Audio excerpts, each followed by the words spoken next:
하겠습니다. 두 구절 말씀을 보겠습니다. 사도행전 1장 말씀입니다. 3절, 4절 말씀입니다. 사도행전 1장 3절에서 4절 말씀. 찾으셨으면 우리 함께 합독으로 같이 읽겠습니다. 읽습니다. 그가 고난받으신 후에 또한 그들에게 확실한 많은 증거로 친히 살아계심을 나타내사 40일 동안 그들에게 보이시며 하나님의 나라의 일을 말씀하시니라. 사도와 함께 모이사 그들에게 분부하여 예루살렘을 떠나지 말고 내게서 들은 바 아버지의 약속하신 것을 기다리라. 아멘. 한 구절 더 보겠습니다. 로마서 8장 15절 16절 말씀입니다. 15절 말씀 16절 말씀입니다. 이것도 합독으로 이렇게 같이 읽도록 하겠습니다. 있습니다. 너희는 다시 무수와하는 종의 영을 받지 아니하고 양자의 영을 받았으므로 우리가 아바 아버지라 부르짖느니라. 성령이 친히 우리의 영과 더불어 우리가 하나님의 자녀인 것을 증언하시나니. 아멘.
성가대 찬양 이런 감사드립니다. 고맙습니다.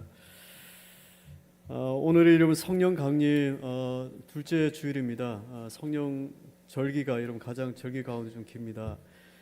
성령 강림이 이미 시작이 되었지만 우리 로마서 매주마다 나누는 말씀을 잠깐 좀 중단하고요. 성령에 대한 말씀을 좀 몇 주가 함께 좀 나누기로 합니다. 여러분 성령은 단순히 기독교의 어떤 교리나 어떤 특별한 은사를 받은 사람들이 행하여지는 어떤 초자연적인 어떤 능력의 행함 보여지는 것이 그렇게 보여지니까요. 그런 것이 여러분 절대로 그러질 않습니다. 성령님은 지금도 우리에게 오셔서 그리고 우리가 숨쉬는 들숨과 날숨 사이에 우리 모든 호흡을 주장해 주시고 하나님의 임재를 증거해 주시는 분이 바로 성령이십니다. 즉 성령은요, 어떤 교리에 갇혀져 있는, 기독교라는 종교 안에 갇혀져 있는 그런 분이 아니고 우리의 삶에 실제하시는 그런 분입니다. 몇 주간 이 성령에 대한 말씀을 함께 나눌 때요, 성령이 무엇인가, 성령의 어떤 정의나 개념적인 그런 부분보다는 성령이 우리의 삶에 어떻게 실제로 들어오셔서 우리의 삶에 어떤 실제하시는 그런 변화와 힘이 무엇인지를 우리가 함께 좀 보기를 원합니다. 자, 오늘 첫 번째 말씀으로 성령님은 하나님이 약속하신 영이라고 하는 사실을 여러분에게 말씀을 드리고 싶습니다. 그리고 이 성령이 우리에게 실제로 임하셔서 그 내적인 증거가 무엇인지를 함께 좀 말씀 나누기로 합니다. 여러분, 우리가 성령을 대할 때 가장 먼저 기억해야 될 먼저 두 가지 중요한 사실을 좀 말씀드리고 싶습니다. 하나는 성령은요, 감정과 느낌의 영이 아니라 진리의 영이라는 사실을 좀 여러분 인식하셔야만 됩니다. 여러분, 우리가 가지고 있는 이 감정, 느낌, 하나님이 주신 것입니다. 그러나 이 감정과 느낌이라고 하는 것은요, 마치 날씨와도 같아요. 수시로 변합니다.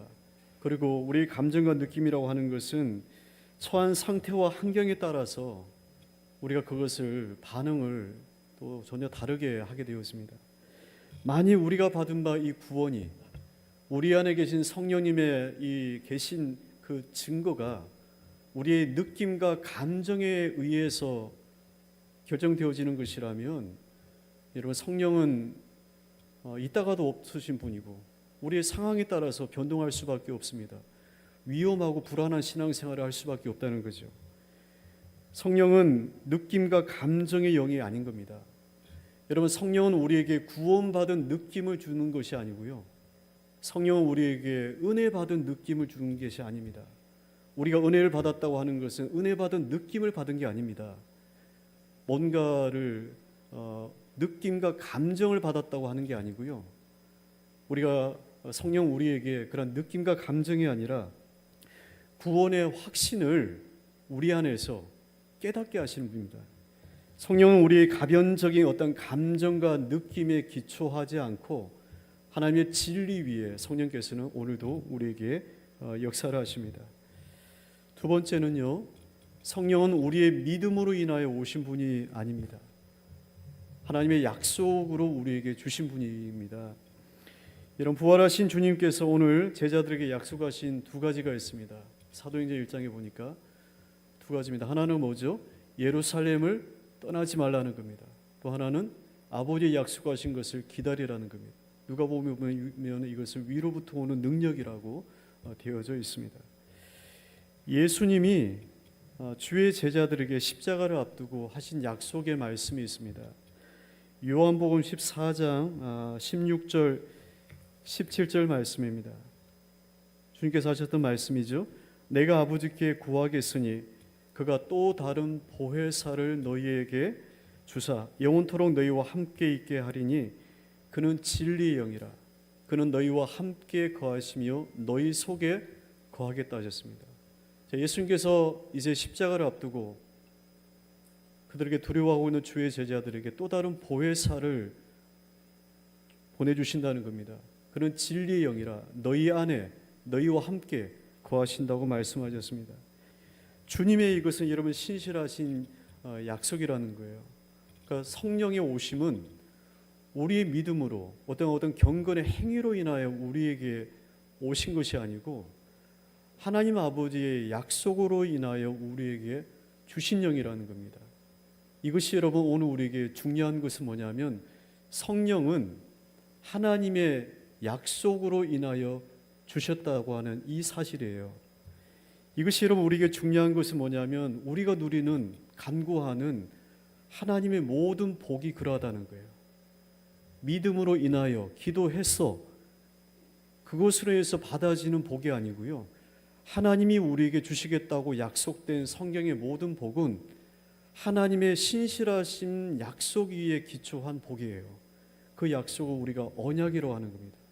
하나님의 언약이라고 하는 것은 우리의 어떤 믿음의 행위로 인하여 주어진 조건적인 너가 이렇게 하면 이렇게 하겠다고 하는 약속이 아닙니다.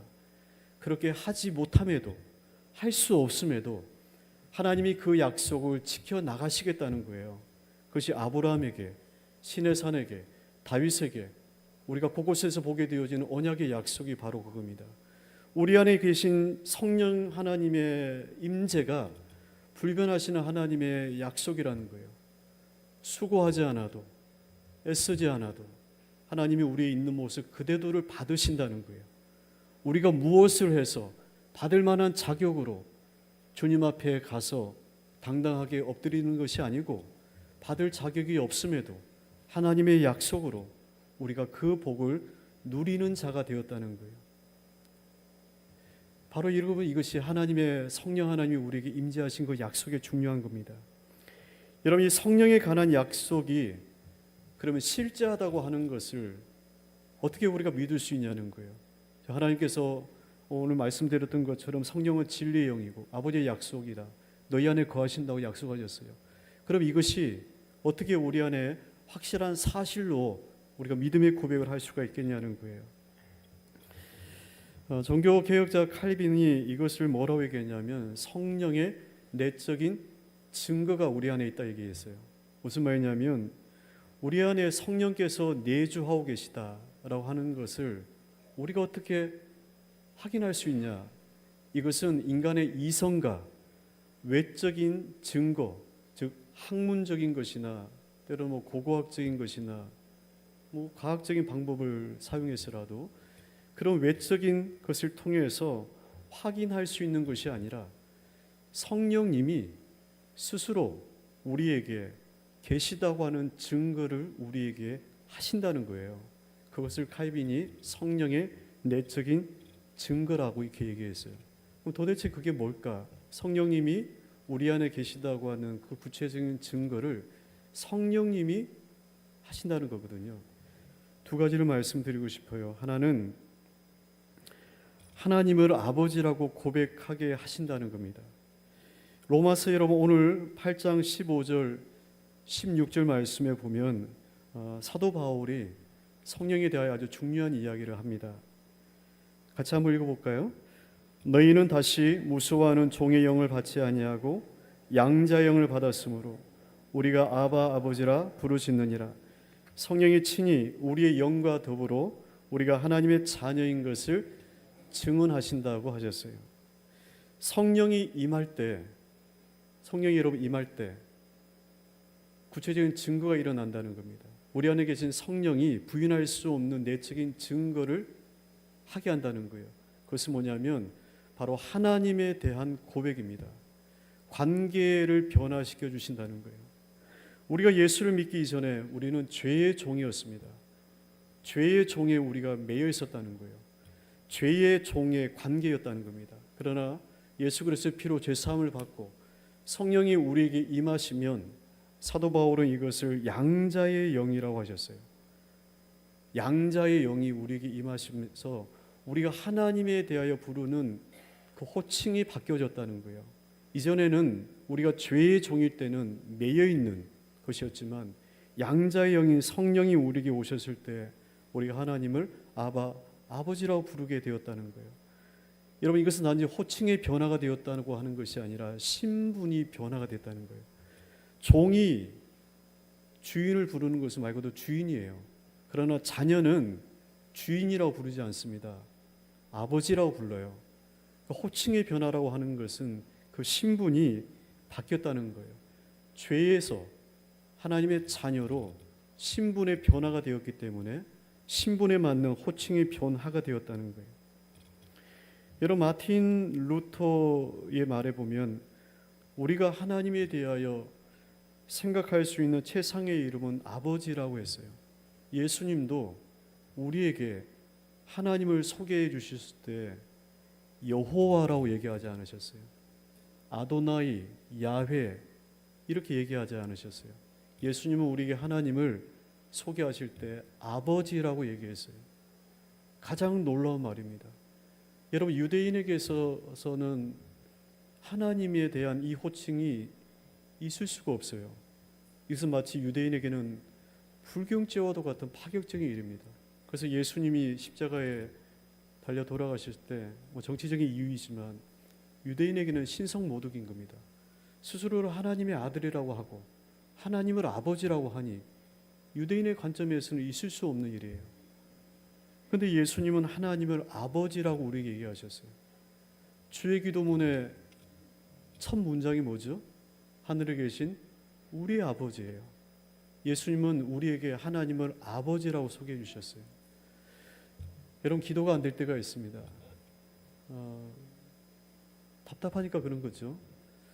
찬송이 안 될 때가 있습니다. 절망이 우리의 마음을 여러분 덮어버리게 되어지면 하나님에 대한 실망이 크고 여러 가지 불편한 마음이 우리에게 일어날 때가 있습니다. 그랬더니 여러분, 기도가 안 되는데 기도를 하려고 애쓸 필요는 없죠. 그때는 여러분 그저 하나님 아버지 고백하시면 돼요.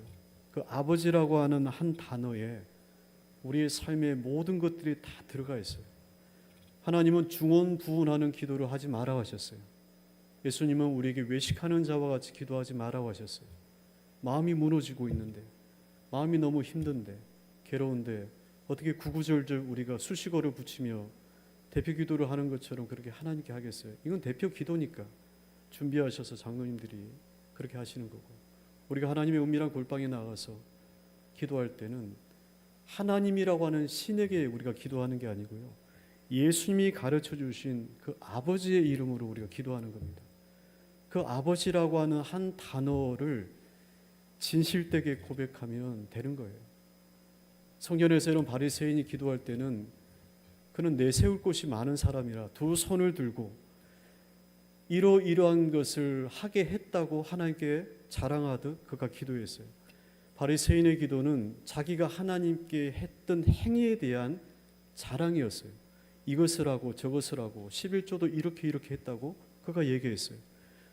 그러나 함께 있던 그 성전의 세리는 내세울 곳이 없는 사람인지라 감히 하늘을 우러러 보지 못하고 스스로 가슴을 치면서 불쌍히 여겨달라고만 기도했다는 거잖아요.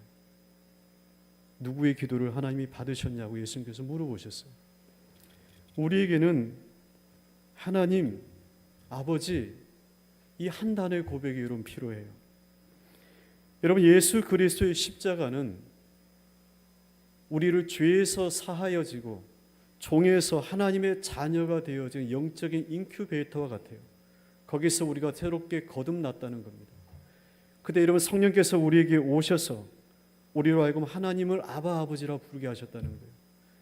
여러분, 아이들을 키워보셨으면 아시겠지만 아이들이 본능적으로 위급한 일을 당하고 좀 다급한 일을 보면 다 큰 우리 아이들도 마찬가지입니다. 엄마 아빠를 찾아요. 본능적으로 육신의 부모를 자녀들은 찾게 되어 있는 겁니다. 마찬가지입니다. 우리가 하나님의 자녀가 되었고 성령께서 우리 안에 오셨을 때 영적인 주의 자녀는 삶의 위급함과 다급함 속에서 하나님을 찾게 되어 있어요. 하나님 아버지 이를 찾게 되어 있다는 겁니다. 여러분, 이것이 너무나도 놀라운 겁니다. 이것은 지식으로 배워서 하나님을 고백하는 것이 아니라 성령께서 우리 마음에 계셔서 마음으로 믿어 의에 이루고 입으로 시인하게 하시는 일이거든요. 영혼의 영적인 혁명과도 같은 일입니다. 내가 하나님을 아버지라고 부를 수가 있게 됐다는 거예요.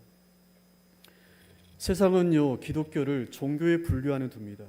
그래서 불교, 기독교, 캐톨릭, 한국의 3대 종교죠. 그 종교인에 분류할 때 우리가 어디에 속하여져 있는지를 그렇게 분류합니다. 그러나 우리는 성령님이 내주하고 계시는 우리는, 기독교는 종교의 범주 안에 들어가 있지 않습니다. 우리가 모시고 있는 하나님은 나의 아버지가 되세요.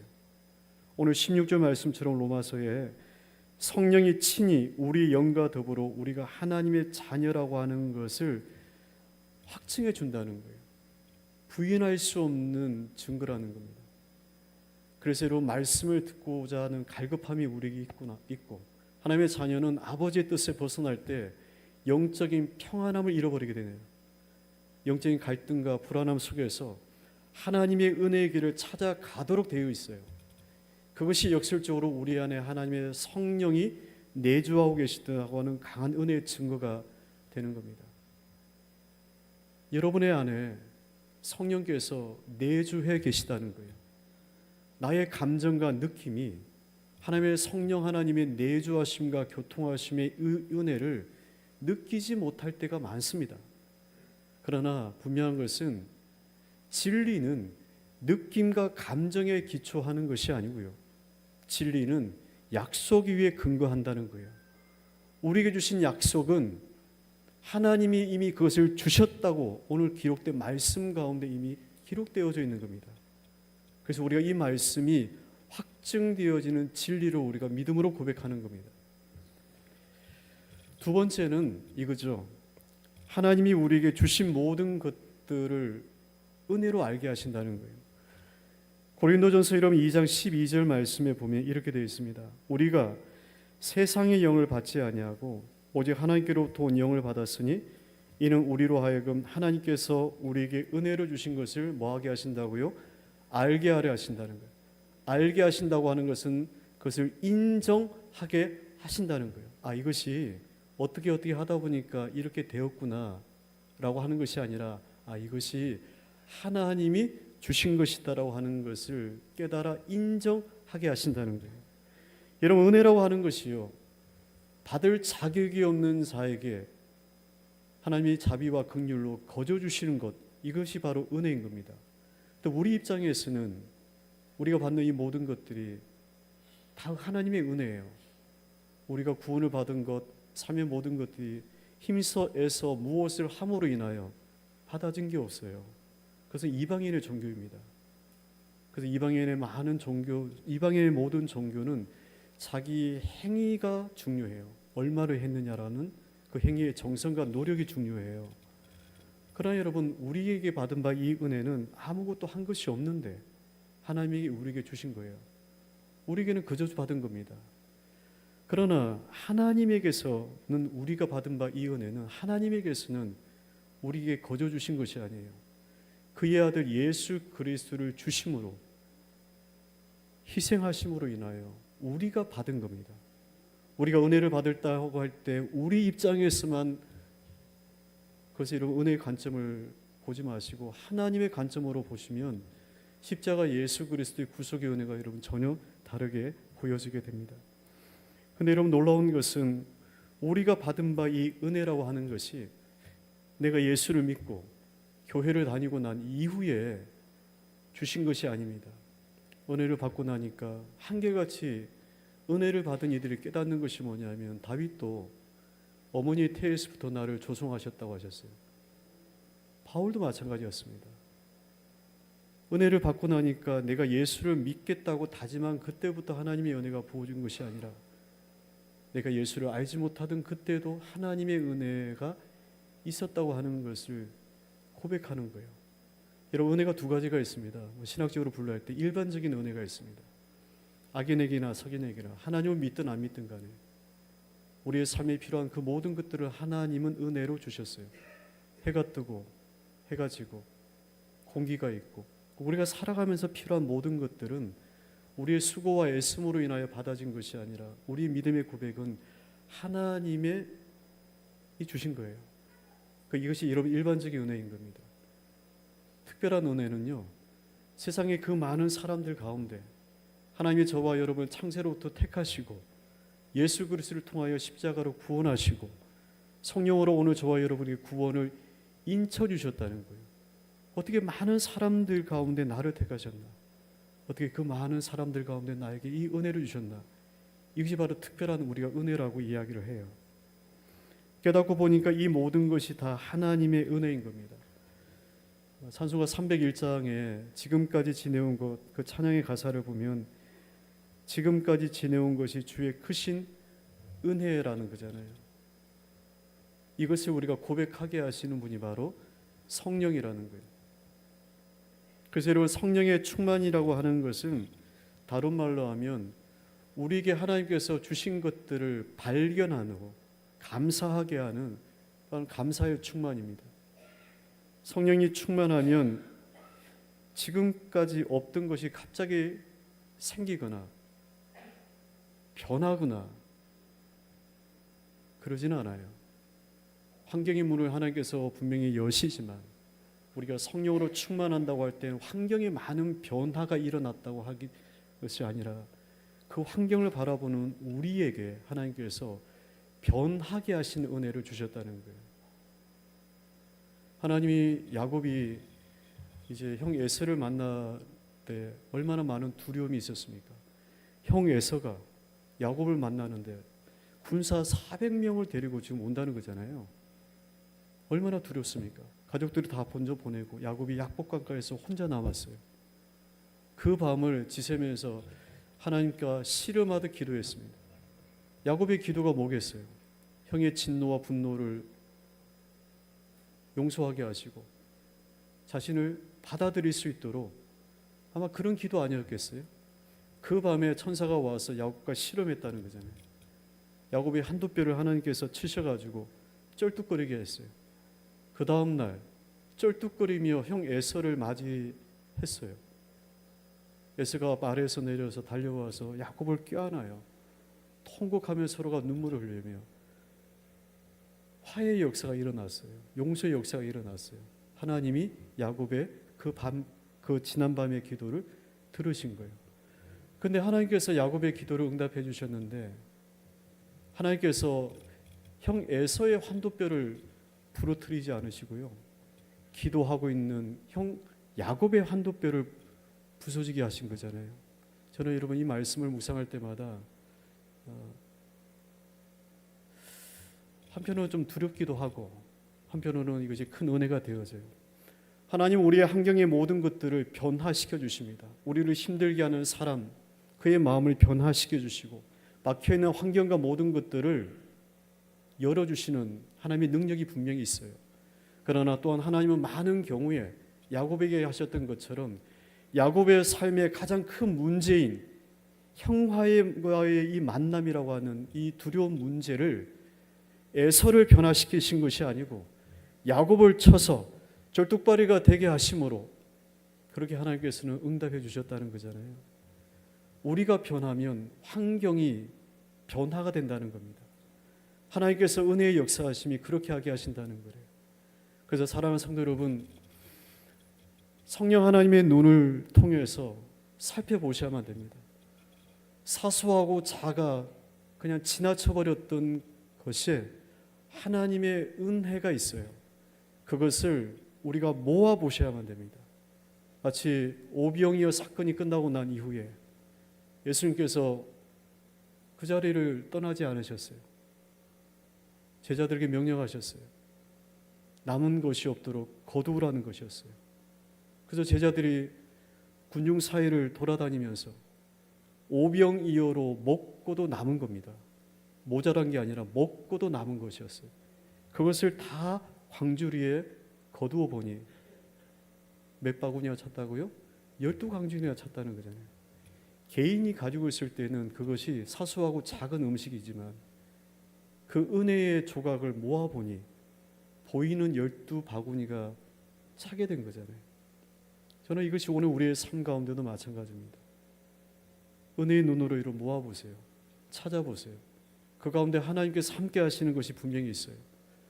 여러분 매주마다 주보에 감사 노트, 지난번 사순절 때 우리 쓰셨던 분의 감사 노트를 제가 기록을 하고 있습니다. 15분이 쓰셨는데 매주마다 여러분 보시면 뭐 특별한 감사가 없어요. 그냥 일상적인 감사입니다. 이 일상적인 감사를 하나님이 하셨다고 우리가 고백을 하는 거거든요. 우리 삶에 임하시는 하나님의 모든 은혜가 저는 그렇다고 봐요. 믿음의 그릇에 하나씩 하나씩 모아보면 하나님의 분명한 증거가 비로소 눈에 보여지게 된다는 겁니다. 그러므로 사랑하는 성도 여러분, 우리의 삶의 눈을 열어서 내 삶에 흩어져 있는 하나님의 은혜를 보셔야만 됩니다. 성령님이 그래서 우리에게 참된 위로자가 되신다는 거예요. 세상의 평안과 기쁨이라고 하는 것은 조건적인 겁니다. 있으면 좋죠. 또 반대로 없으면 그것 때문에 우리의 마음이 낙심해요. 이것은 성령이 주시는 그 은혜의 마음은 아닌 겁니다. 성령은 우리가를 둘러싸고 있는 환경이 거칠고 여전히 문제가 해결되어지지 않는 것처럼 보여도 시편 23편 말씀처럼 사망의 음침한 골짜기에 우리가 있는 것처럼 보여도 성령 안에 있는 주의 사람은 주의 막대기와 지팡이가 나와 함께 하신다고 하는 것을 믿기 때문에 두려워하지 않는다는 거예요. 여러분, 지금 어떤 형편들 속에서 여러분 살아가고 계십니까? 혹여 불만과 불평이 일상의 우리의 모든 삶을 혹여 집어삼키고 있지 않는지를 한번 돌아보셔야만 됩니다. 불평과 불만이 없는 사람이 누가 있겠어요? 그 일에 대하여 여러 가지 마음에 불편함이 없는 사람들이 누가 있겠어요? 사람에 대하여, 환경에 대하여 본인이 애쓰고 힘쓰는 그 일이 풀리지 않으니 이런 감정적인 불편함이 일어날 수밖에 없는 거죠. 그러나 중요한 것은 뭐냐면 이겁니다. 그것이 우리의 삶을 오늘도 붙잡아가고 내일도 붙잡아가고 매 순간순간마다 그런 불평과 불만과 불안함이 우리의 삶을 붙잡아 나간다고 하는 것이 문제인 거죠. 성령님이 우리 안에 계셔서 그 모든 것들 안에 하나님의 은혜를 부어주세요. 그래서 그 모든 것들을 담담하게 주의 은혜 가운데 경험하게 하고 바라볼 수 있도록 그렇게 하신다는 거예요. 여러분, 기독교는요 단지 착하게 살라고 교훈하는 종교가 아닙니다. 설교를 듣는 이 시간은 우리에게 또 윤리와 도덕을 듣는 인문학 강의 시간이 여러분 아닌 거잖아요. 우리 안에 계신 성령님, 예수 그리스도의 은혜의 그 구체적인 도우심을 우리가 믿고 한 주간 세상 가운데 살아가고자 하는 힘을 매주마다 예배 가운데 우리가 얻고자 하는 것이라고 저는 믿습니다. 그래서 매주마다 드려지는 이 예배가 소중하고 우리 안에 계신 성령님이 우리의 환경과 처한 문제가 어떠하든 간에 불변하지 아니하고 진리 안에 약속 위에 서서 우리를 붙잡고 가신다고 하는 것을 우리가 믿는 겁니다. 몸이 약하면요 병원에 가서 또 수액도 맞기도 하고 약국에 가서 또 여러 가지 또 약을 보충해서 몸을 회복합니다. 영적으로 우리가 낙심되어져 있는 마음은요 육의 것으로 이 땅의 것으로 결코 채워줄 수가 없어요. 오직 위로부터 공급하여 주시는 것으로만 채워져요. 근데 감사하게도 성령께서 이미 우리에게 이러면 오셨다는 거예요. 우리에게 매 순간마다 이 땅을 살아갈 수 있는 힘과 은혜를 주신다는 겁니다. 교리에 갇혀져 있는 성부, 성자, 성령의 삼위일체라고 하는 그 교리에 갇혀져 있는 한 독립적인 위격의 영이 아니시고요. 성령님은 지금 우리에게 오셔서 불안하고 절망적인 상황들 가운데서도 하나님께 아버지라고 부르며 나아갈 수 있도록 만들어주세요. 없고 가난하고 힘든 상황들 속에서도 하나님께서 우리에게 주신 것들을 발견하여 그 속에서도 감사하게 하신다는 거예요. 두려움이 우리를 밀물처럼 올 때에도 그 모든 상황을 직면하게 하시고 담담하게 바라보게 하시고 물 위를 걸어가도록 우리를 이끌어 주시는 분이 그 마음의 역사를 성령께서 여러분 하게 하신다는 겁니다.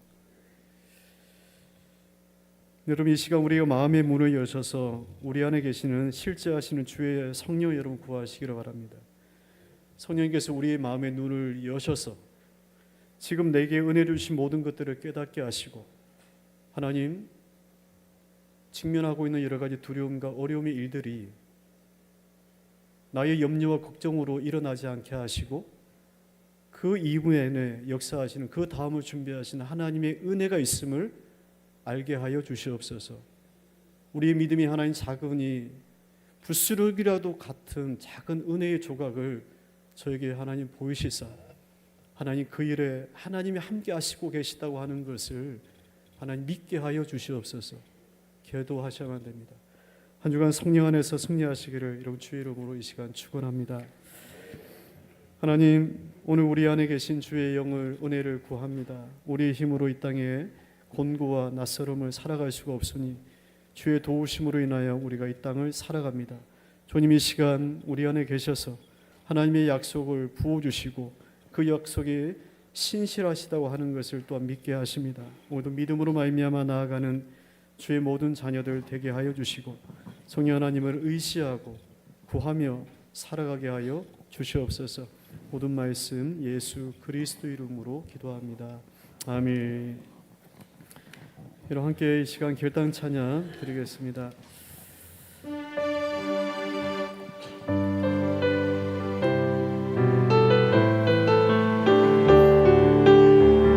오늘 이곳에 계신 성령님, 오늘 이곳에 계신 성령님, 우리에게 말씀하시고 우리 가르치소서.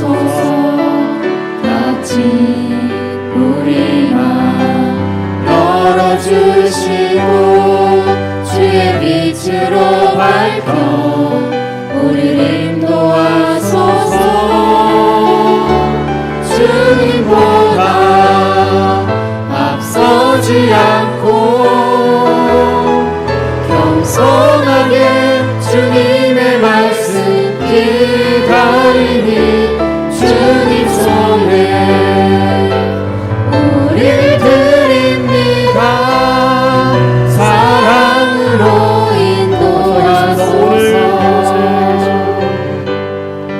오늘 이곳에 계신 성령님, 우리에게 말씀하시고 우릴 가르치소서.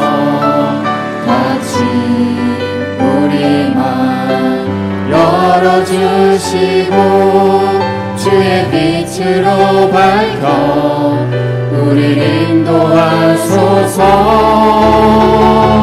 주님보다 앞서지 않고 겸손하게 주님의 말씀 기다리니 주님 손에 우릴 드립니다. 사랑으로 인도하소서. 이 시간 우리 함께 기도하기로 합니다. 이미 우리 안에 계신 주님, 하나님의 약속이 우리 안에 계셔서 그 능력과 힘으로 우리를 보호하시고 살아갈 은혜를 우리에게 주심을 믿습니다. 여러분 이 시간 우리 안에 계신 성령님을 의지하게 하시고 하나님께 거하게 하시고 한 주간 믿음 안에 거하여 살아가도록 주님 함께 해주시도록 이 시간 기도드리겠습니다. 하나님 이 시간 함께 해주셔서 우리 안에 계신 주의 성령을 의지하고 거하며 나아가는 주의 모든 자녀들이 능히 되게 하여 주시옵소서. 위로 대응하시는 하나님의 은혜가 그 모든 주의 역사가 우리 모든 심령을 하나님 이 시간 붙잡아 주시고 함께 해주시고 하나님 저희 모든 피곤한 삶의 모든 자리들마다 하나님 친히 역사하여 주시옵소서. 지금은 우리 주 예수 그리스도의 은혜와 하나님의 살아계심과 성령 하나님의 교통하시고 또 내주하시고 함께하시는 귀한 은혜의 축복이 오늘도 우리 안에 계신 주의 영을 의지하고 그 약속의 말씀을 붙잡으며 한 주간 주의 모든 자녀들이 세상 가운데 승리하는 삶을 살기를 소망하는 저희들의 모든 삶의 자리들마다 지금부터 영원히 함께하시기를 축원하옵나이다. 아멘.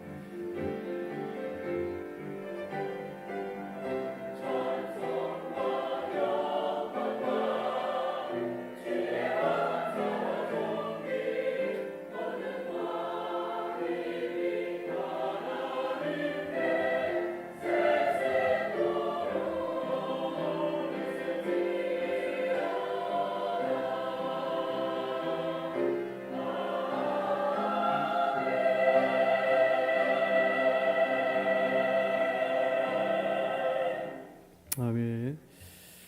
예. 재직해 바로 하도록 하겠습니다. 찬양 권사님 하나만 부탁하겠습니다.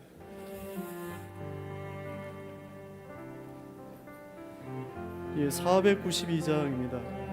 492장 1절과 4절 말씀 492